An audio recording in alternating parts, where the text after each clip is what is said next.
good morning, good evening, whatever it is, wherever you are YouTube. So I'm going to slot this in right here because I've got the camera mounted up and I've got a lavalier mic on, so we've got some decent audio going. Just had the Volvo inspected. That means I've owned it for a year. So just a very quick roundup of what the car's been like, how many miles have I done, what's happened to it, and what my thoughts after a year of ownership of the V50. Good points. Right, there's a couple of beautiful ones. The front seats on most Volvo models can be folded flat. So that gives, I wouldn't say an uninterrupted load area, but the ability to load things in that can go all the way from the windscreen to the tailgate. That gives about 3.3 metres if you want to carry long thing objects. And if you've got, say, a bookshelf to carry or something like that and it's been dismantled, that's really useful. Great feature, not seen it on other cars, but that's great. Comfort, it's very comfortable, it drives beautifully, it's economical. The brakes, this one has an ever so slightly warped disc. It's not enough to warrant changing it, but it's just there. That's not really a fault of the car, that's just something that happens to cars sometimes. So, what's it been like in terms of running costs? I've had to have a pair of front tyres. They were £110 each, and they weren't the cheapest by a long shot. I could have got them for 70, so they're not too bad. And they were actually worn by the tracking being slightly out, so again, that's more down to the previous user. Other than that, it's had one service, which cost £180. I'm averaging about 45 mpg, though on a run I achieve nearly 60 mpg, which is great. That's really good. Reliability, I have had two problems, both of which were relatively minor. After a heavy downpour at Easter, I started getting an airbag warning light, and I made a couple of futile attempts, so just put that down because the sun's out, made a few futile attempts to sort it, did a bit of homework, and found out it's quite a common problem with the contacts in the door, and the pins corrode. And because it's a CAN bus system, it throws the entire system into complete disarray. So the solution for that turned out to be to unplug the door connector from the door loom, which is done without taking the door apart. It's just in the boot that sits in the door shut. The rubber boot, not the trunk, as the Americans would say. Unplug it, squirt it with contact cleaner, plug it back in, problem solved. So that really was nothing. It's something you can do yourself. If you've got some obscure problems, like your electric windows don't work, your mirrors don't work, the lights for the switches on the doors stay on and your airbag light is on, do that before paying any money to a dealer. It's a very simple job. I will probably go through how to do it at some point, but it is a very quick fix and it will do no harm. So if it doesn't work, you've lost nothing. The other problem I had, I was a little afraid it was going to be a big problem, but it actually turned out not to be that major.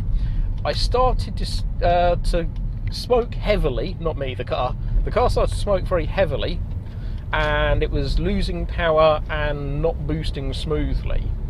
And I noticed also it just didn't feel right in general. And then I had a DPF warning come up saying the soot filter was full. Now DPFs can now be cleaned. They actually inject a liquid into them that cleans them through, so you don't need to replace the whole DPF. DPF, of course, is diesel particulate filter. So I booked it in to get the DPF cleaned, and the guy diagnosed it, and he said, now DPF problems are normally a symptom of something else. They generally stay quite clear because they do what's called a regen, which is where the car cleans its own DPF. If you ever see a diesel car going down the road making a lot of grey smoke on a motorway, it's probably doing a regen. So the DPF wasn't blocked, it was a sensor fault. That was diagnosed and sorted, and the smoke and running problem, which probably triggered the sensor fault, was caused by nothing more than a split boost hose.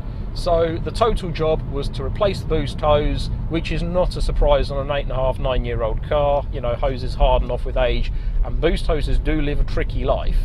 So the boost hose was replaced, a new sensor put on, which was quite expensive, and the whole job came to just under £400. Not a big deal, it's not something I expect to ever do again. So realistically, that's all the car has needed, which I think for a car that has now got nearly 113,000 miles on it is not bad in a year's motoring, and there's no indication that anything else is required. I've changed a couple of other little things just for my own satisfaction, such as anti-roll bar drop links and bushes at the back, and I've put new rear shocks on for the MOT because they were getting a bit tired, but that's just really a consumable item. Both jobs were ridiculously easy. You could change the anti-roll bar links, the anti-roll bar bushes, the rear shocks and top mounts in probably an hour and a half. It took longer to take the wheels off than it did to change the shocks and top mounts. I utterly recommend, if you're doing rear shocks on one of these, to change the gaiters, the bump stops and the top mounts at the same time. They're very inexpensive parts. I purchased the whole assembly, so the shocks, bump stops, gaiters and top mounts via eBay, and they're decent quality parts, and the whole lot combined was £100 for both sides. So it's not worth putting a £50 pair of shocks on to only have to take them off again in a year's time because the top mounts gone. The top mounts are £12 each or something around that area. So again, it is simply a false economy to not change them. So yeah, overall, what's my verdict on the car?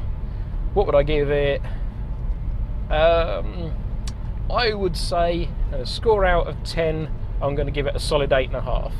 There are a couple of things which aren't as good as they could be, but not many. The rear seat space is a little less cavernous than you would expect, although it's adequate. I took it down on a 1,500 mile drive down to the French Alps in December and into January, and that was absolutely fantastic. I mean, we drove from here, literally from here actually. I mean, my journey started about 4 miles down the road, and we went down to a village called Brid-le-Bain where we were staying, but we also went to Val Thorens and into a number of places, and had a really good time. Some friends of mine were snowboarding and skiing and things like that. We got the snowboard in the car without a problem, and it was great. And we had to stop twice for fuel, and it was a very minimal amount of fuel. I think we got down there on sort of 65 quid's worth of fuel, which is absolutely fantastic. I mean, that equates to about 58 miles per gallon. Obviously that's UK gallons, so that would be about 51, I think, mpg US. Really good fuel economy, and it's at 85 miles an hour on the French auto routes, absolutely beautifully. So yeah, totally recommend the car. They won't be to everybody's taste. The earlier models are probably not quite as good in terms of reliability as the later ones. You can spot the facelift versions most easily by the tail lights. There's two different types of tail lights, and that will tell you which version you've got. But I would not, the difference in reliability and build quality between the two Phase 1 and Phase 2 cars is not so great that you would take a bad Phase 2 over a good Phase 1. And equally, by this stage in time, any of the issues on a Phase 1 car would have been sorted anyway. They tended to be more electrical issues, and they're not complicated or big issues, so there's nothing to worry about. Any used car of this age could have issues, so you don't want to stop buying one because it might have an issue. If you read the internet, you'll never buy any car, because no matter what car you find, you'll find someone on the internet that's had loads of trouble. And of course, no one ever posts up, oh, I've had this car for 5 years, it's never missed a beat, it's just been a car, because I haven't thought about it. So people tend to complain much more than they praise. So you can always assume for every one person reporting a fault, there'll be 100 people that have never had any problems at all. So yeah, I like this car. It's got a bit more personality than BMW or Mercedes, and I say that my brother's a hardcore Mercedes fan, sorry, but there you go. I find them an interesting alternative to the German premium cars. Yeah, get a Volvo. I like them. But anyway, that's enough waffle. This has probably been quite a bit of waffle, but no, it sounds just shooting a bit of dead time, so we're heading over to the garage and we're going to go and play with some nitrous oxide. But if you like these videos, hit the like and subscribe button, and I'll see you soon.